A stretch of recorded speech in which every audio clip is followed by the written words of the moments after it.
Okay, we can light this candle now. Chad has arrived.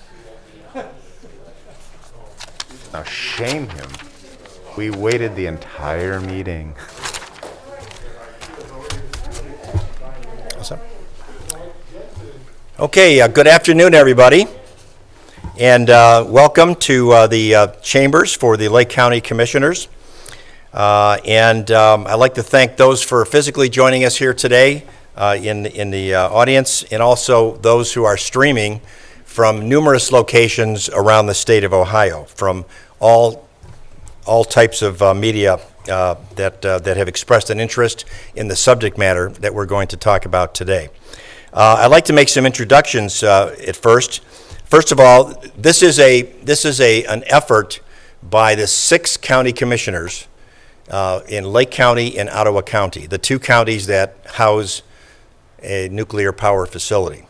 And we have been working together, as you'll hear more about later, on the subject of trying to keep those plants operating and keep the employment levels where we'd like them to be for many years now. And you're going to have a chance to hear from everybody this afternoon. First of all, let me introduce Commissioner Mark Stahl. If you'll stand up just for a second, Mark. Mark is a Ottawa County Commissioner. Commissioner John Hamercheck, my colleague here in Lake County. Commissioner Mark Koppeler from Ottawa County. Commissioner Ron Young, my colleague here in Lake County. And Don Douglas is from Ottawa County as well. So welcome, and thank you for taking the drive from Ottawa County here to Lake County. We welcome you and hope you enjoy your visit here. We're also joined today by a number of Lake County elected officials, since they are so local to us. And these officials represent Republicans and Democrats who hold county-wide office, who are united with all of us in protecting our local economy. First of all, Treasurer Lorraine Fendi, if you stand up, Lorraine. Auditor Chris Galloway. Prosecutor Chuck Colson. County Recorder Becky Lynch, and our Clerk of Courts Maureen Kelly. And also, I believe that streaming in from Ottawa County are other officials who obviously could not make it here today, but who also have an extremely high level of interest in this subject matter. We're also joined by a number of Perry elected officials and representatives of Perry schools and the fire district, and again, along with many of their counterparts streaming in from Ottawa County in areas surrounding that area. So let's get down to the real subject matter here. We've called this press conference because our voices need to be heard. Our communities have much at stake with our nuclear facilities, and quite frankly, the talk around the state for an immediate repeal of House Bill 6 has been fast and loose, with an issue that would cause serious harm to our respective communities.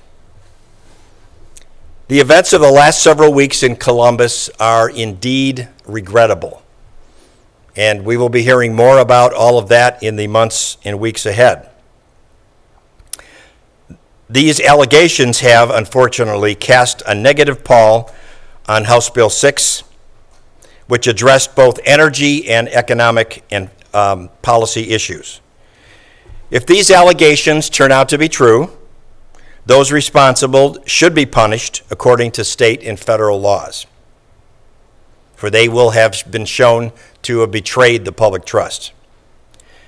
As local officials, all of us here who worked hard for years to find a solution to the nuclear power issues, I can tell you this for sure: we are among the most disappointed at these allegations in Columbus. For sure, these allegations have in fact tainted the process by which House Bill 6 was passed. But we are here today to tell everyone around the state that our communities will simply not stand for a repeal-only action. That would leave our communities on the economic edge once again, and our workers, their families, and our businesses should not have to go through that one more time, having been through it many times before. And particularly on top of the COVID-19 recession that we're all experiencing here around the state, and certainly in Lake and Ottawa counties as well. That is a lot to ask the community to absorb at the same time. And I would remind everybody that before there even was a House Bill 6, Commissioner Stahl and I, and we've become very good friends because we've traveled many times together along with many others in the room here. Before there was a House Bill 6, we traveled to Washington several times. We visited the White House. We visited with the Energy Department, with the entire staff of nuclear energy offices there, including the Undersecretary for Nuclear. We visited with the Federal Energy Regulatory Commission with the help of Congressman Dave Joyce, who hosted the meeting. We have been to PJM, which is who manages the grid in 12 states in the District of Columbia. We went to all of these places to find a solution, a federal solution, to the nuclear fleet problem. We took these initiatives on our own and only for the benefit of our communities. It was only after these efforts to find a federal solution failed that we began to focus our efforts on a statewide solution, actually emulating what several other states had done to protect their nuclear power generation. The activities reportedly going on in Columbus were happening unbeknownst to those of us working to find a solution. We testified on behalf of HB 6 because we believed it to be a good policy and that it would protect our communities from an economic downturn. However, given this is now a tainted process, tainted by the allegations of a few, we agree that a repeal with a replacement is in fact in order. The replacement needs to consider the positives in House Bill 6, such as 100% clean energy, utilization of existing energy assets that are paid for, lower electric bills for consumers and business, and support for the development of alternative energy. We could also see improvements in the regulation part of the bill of how clean energy credits are applied, further proof of financial need by those asking for credits, and the transparency related to finding that information out. And again, further support for alternative energy, which none of us who are for nuclear power are against alternative energy development. We believe that that should be done side by side, the maintenance and retention of the nuclear plants. Calls to repeal now with a promise to replace later are simply not believable. It would simply kick the can down the road. It will never happen, and our plants will be shuttered and our communities will suffer. Instead of acting prematurely, our leaders in Columbus need to take time to develop a replacement bill that will be better than House Bill 6, and that will include a mechanism to keep these vital plants operating and providing vital economic benefits and clean energy to our communities and to the state of Ohio. We are sending today letters to the governor, the Speaker of the House, and the President of the Senate, signed by all 6 commissioners, basically asking for a repeal and replace approach, and that they do not support a repeal-only initiative. Copies of that letter are going to be made available, and at this time I'd like to introduce Commissioner Stahl, who will talk a little bit about those letters. Commissioner Stahl?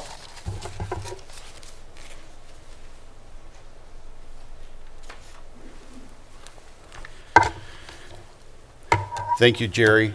Thank you, Lake County, for the hospitality and the invitation. As Ottawa County and the President of the Board, we certainly do appreciate it. So thank you very much. Thank you for the opportunity to express our support and acknowledge the contributions that the Davis-Besse and the nuclear power plants make to our counties, our region, and the state of Ohio. We thank the roughly 1,400 dedicated employees that simply want to continue doing the important work of producing carbon-free energy to power our communities, and they are asking that we recognize that role. In recognizing that role, we must continue to recognize the zero carbon emission value that these existing nuclear plants produce. We must continue to recognize the grid stability value that these existing nuclear plants produce. We must recognize the cost stability value that these plants produce. And finally, we must continue to recognize the capacity factor that these existing nuclear power plants produce. House Bill 6 recognized these values when it was passed. We certainly must move forward to implement a plan that continues to keep that critical base load generation assets in operation and part of our energy portfolio. As a county commissioner, I'm proud to serve the residents that call Ottawa County home. Through our annual budget process, we strive to allocate our resources to promote opportunities, quality of life, economic growth for each and every one of them. Much like Lake County, Ottawa County is a wonderful place to live, raise a family, and operate a business. It is my responsibility to ensure that remains that way for a long time. That is why I decided to become a commissioner. It is why the debate in the future of Ohio's nuclear fleet, which includes the Davis-Besse power plant in Ottawa County, is so important to me. We stand united as elected officials to work with the legislator to create an energy policy for Ohio that will move us forward. Thank you for the opportunity today to speak on behalf of Ottawa County, and we certainly stand united with our friends here in Lake County. At this time, I would like to introduce my fellow commissioner from Ottawa County, Don Douglas. Thank you very much.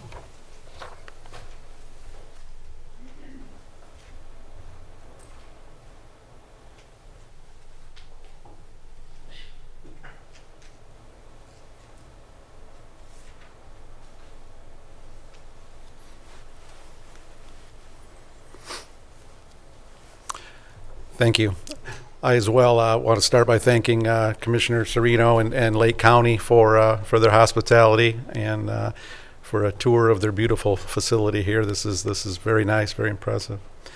You know, there's much at stake here, in my opinion. many the decisions that are being made, again, I think we've voiced that concern as well. Many are a little disenchanted as to where we've landed, where we are today. But again, Ohio has the potential of being impacted by the decisions that are being made. Ohioans, as well as the counties of Lake and Ottawa as well. To skinny this down for me, this is a fight for just a few of the things that I'm going to mention. Number one, we're fighting for our air, for the air that we breathe. We know that nuclear energy plays an important role in that energy mix when it comes to clean, zero carbon energy. We know that there is a base load there that's trying to, we need to protect. We've learned over many years now to get used to the reliable, stable nuclear energy that's part of our base load that gets us through the peak demands that come and go that we often need. And we also realize that there's an economic impact, and it's important for stability, not only in our specific regions, but throughout the state as well. Again, those things that affect everything from our schools to our fire and EMS. The trickle down is amazing when you really start to think about it. Again, it's important that we protect that. It's important that we protect the jobs. It's important that we protect right down to the livelihoods of those that live and breathe in Ohio and specifically in those counties. So we've stood with Lake County in the past. I want you to know that we stand with you again, and it's important that our voices be heard and that our message gets out there, because I believe there's a lot at stake, and it's important that we protect that for the residents of our counties as well as the residents of Ohio. That's all I have at this point. At this time, I would introduce Ottawa County Commissioner Mark Koppler for his statements.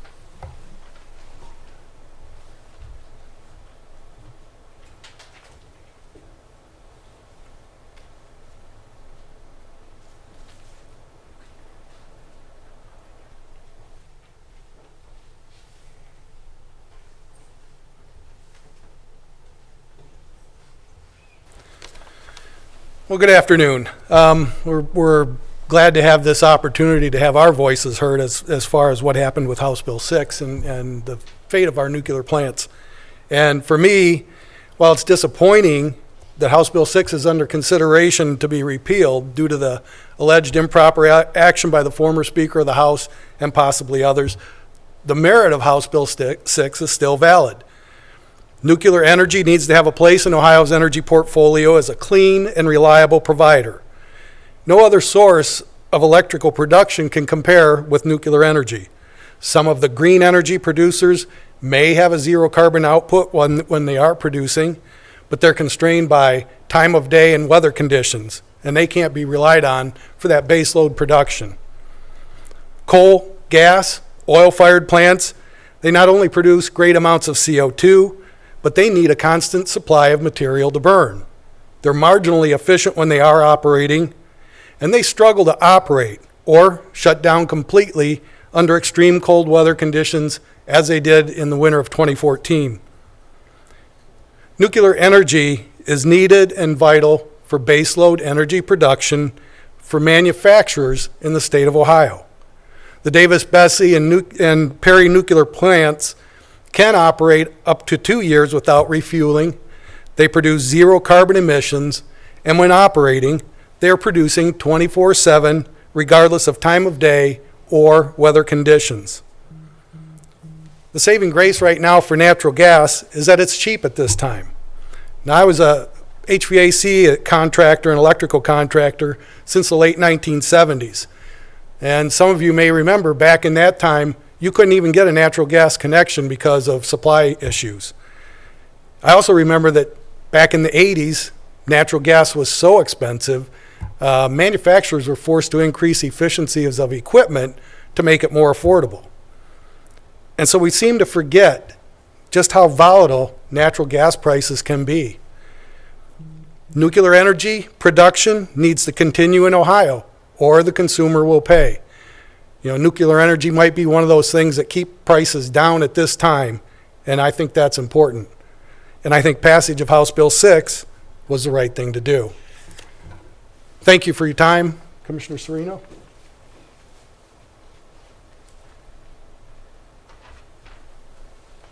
Thank you, Commissioner. At this time, I would like to invite my colleague, Commissioner Hamercheck, to make some comments. John, if you'll come down.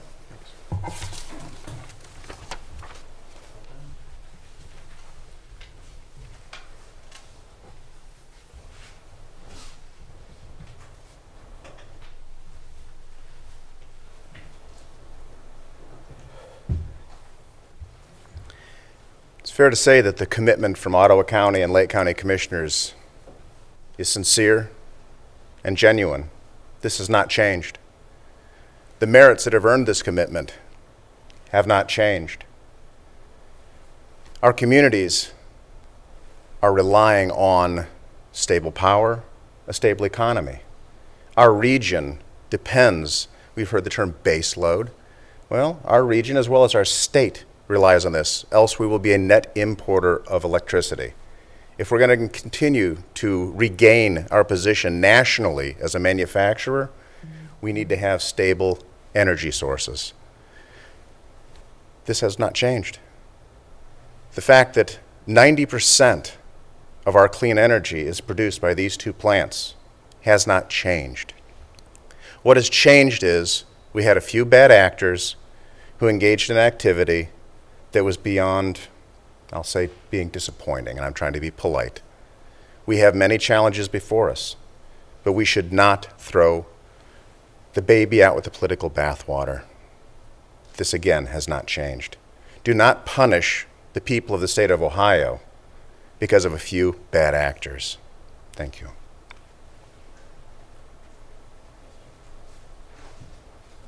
Okay, and last but not least, it's my pleasure to introduce Commissioner Ron Young.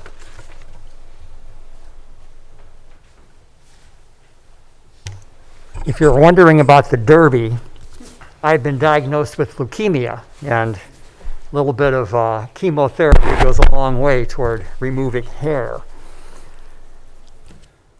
But we're here today to talk about House Bill 6. By the way, the doctors are hoping for, expecting, in fact, a complete recovery for me. Oh, thank you. Thank you.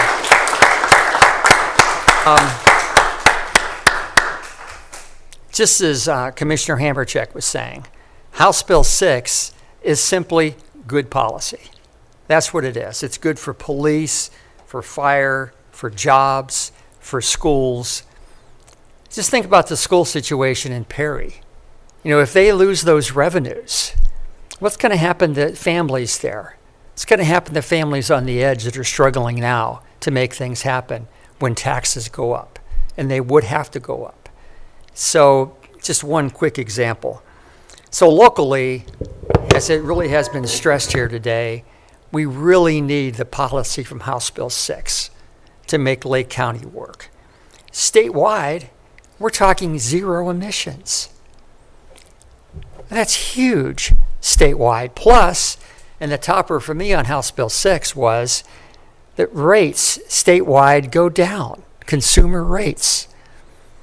So people are getting better things and paying less for those better things. In my mind, that's a win-win, not just for Ottawa and Lake County, but for Ohio in total.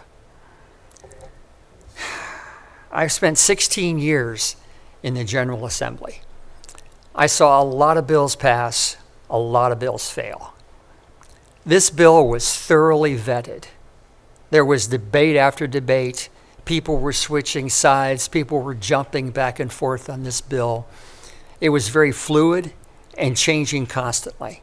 Eventually, I believe the bill passed by, it was a very low count.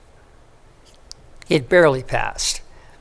For someone to say that this was fixed from the beginning would be extremely difficult, if not impossible, to prove. At the end of the day, we're left with good policy. good policy for the locals, and good policy for the state. So I'm so glad that Commissioner Serino called us all together here today to galvanize support for House Bill 6, because we need your help once again. We need your help once again. And don't be afraid to stand up and vocally support this bill. Thank you. Vocally support not repealing the bill just now without, you understand. Thank you. Thank you, Commissioner Young, and it's great to see you. I'm glad you're doing well. Before I make some concluding remarks and we give you the opportunity to ask some questions, and we already have some coming in, I want to ask our auditor, Chris Galloway, who is going to just briefly summarize some of the impacts on that a plant closure would actually have on the very many levies that provide so many services around Lake County. And I think the numbers would be proportionately the same impact in Ottawa County for sure. But Chris, would you like to just give us a quick summary of that?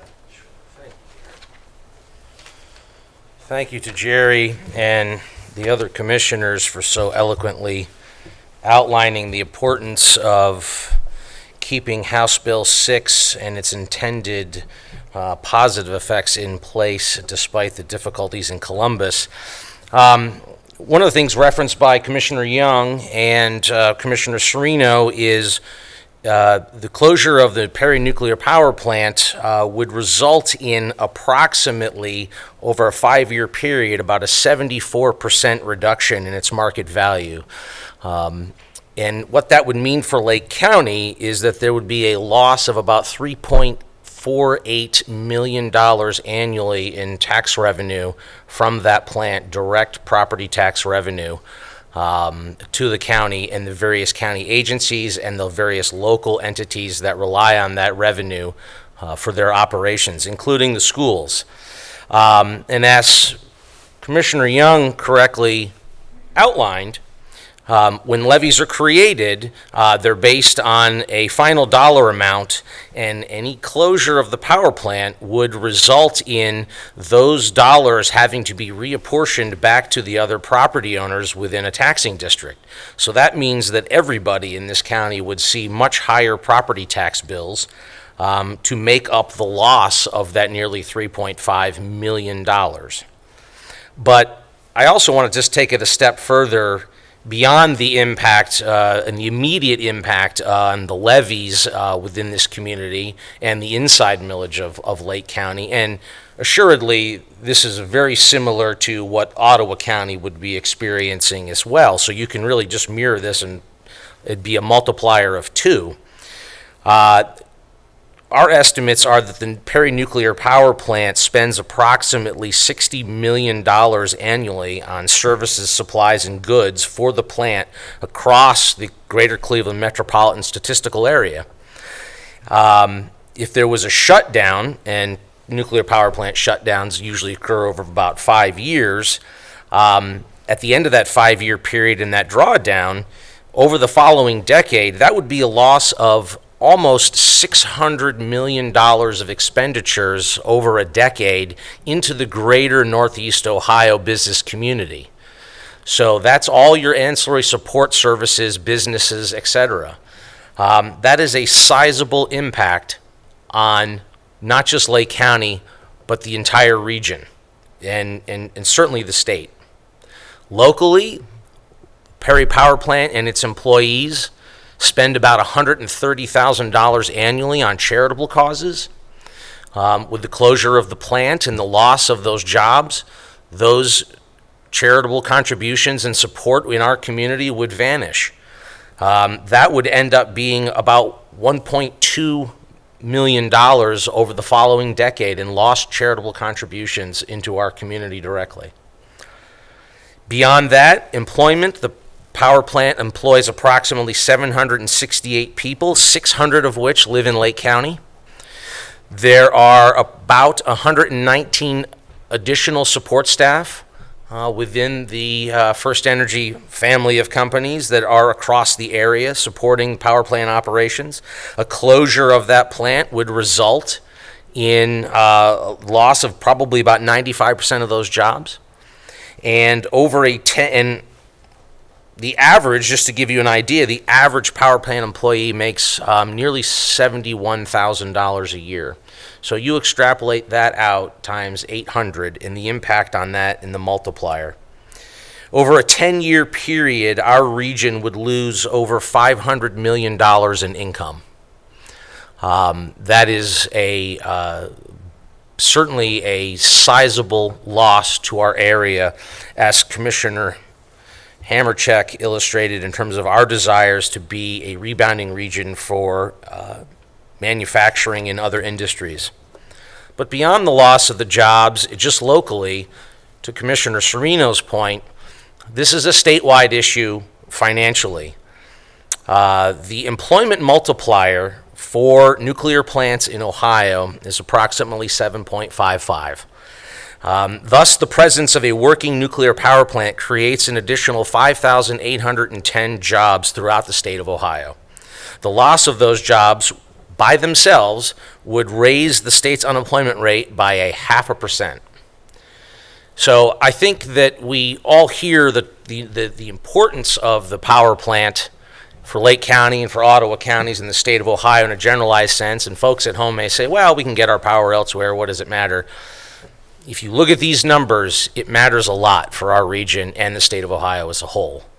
And I applaud the commissioners for coming together to push for sensible reaction out of Columbus as it relates to House Bill 6.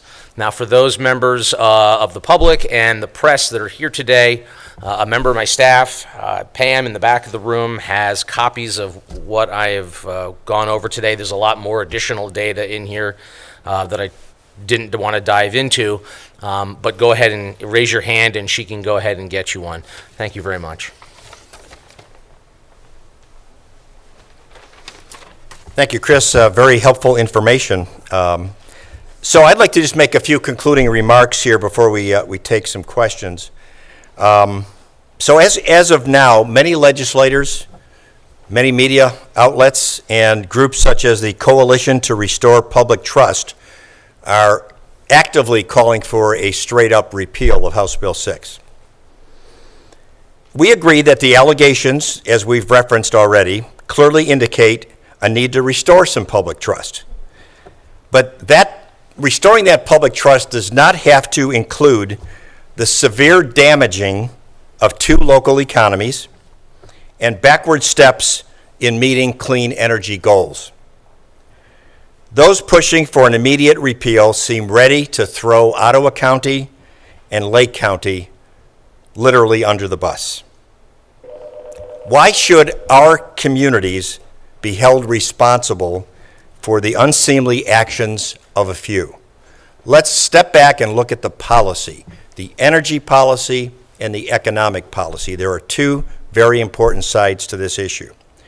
And I'm going to have to add something here because we're in the middle of an election season and there's a certain level of political opportunism that seeks to take advantage of the scandal in Columbus. And it's happening around the state and certainly happening locally. So for several of us seeking election or re-election, there's already lots of whispering going around here, even for those of us who don't operate in Columbus.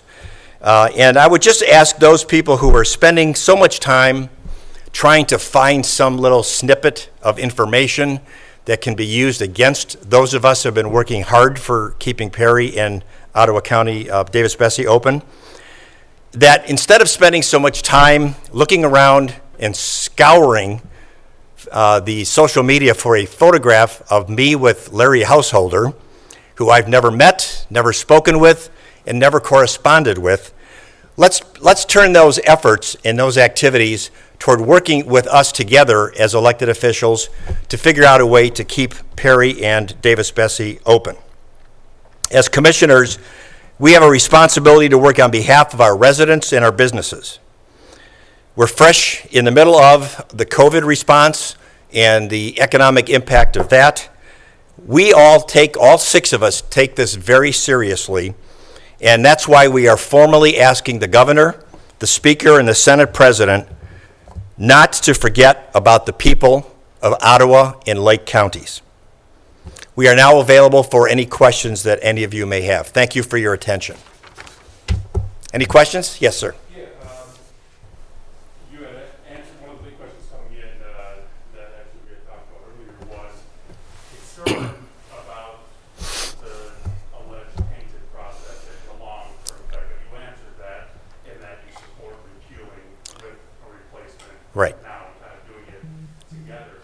I guess with the allegations, do you think, how hard of a sell do you think that is? Do you think that those who can make this decision in Columbus, that are legislators, will focus too much on the allegations versus what you say is their policy? Right. Is that a concern? Okay, so just in case, I'm not sure everybody was able to hear the question. The question is basically, I'll summarize it, correct me if I'm not summarizing it correctly. Will the folks in Columbus who are going to be making these decisions be able to look past the scandal or the allegations of scandal and be able to take an objective look at whether or not this bill should be repealed or replaced? Does that basically cover your question? That's a great question, and I will tell you that as responsible elected officials, they are responsible to do just that. They have to look past the politics. They have to look past the scandal. Look at the policy of House Bill 6, as we've outlined for you today. The policy of House Bill 6, both the economics and the energy policy side of it, makes sense. Is it perfect? Of course not. Can it be changed? I recall when I was down there during the testimony that there were amendments flying back and forth between the House and the Senate and the conference committees and so on, and it was difficult to keep track of all of the amendments and changes that were being made. Certainly, many of those maybe didn't belong there, okay? But the legislature's responsibility is to ferret those things out and to figure out how we can come up with a cogent policy that makes sense and that doesn't decimate the Ottawa and Lake County communities. I expect them to do that.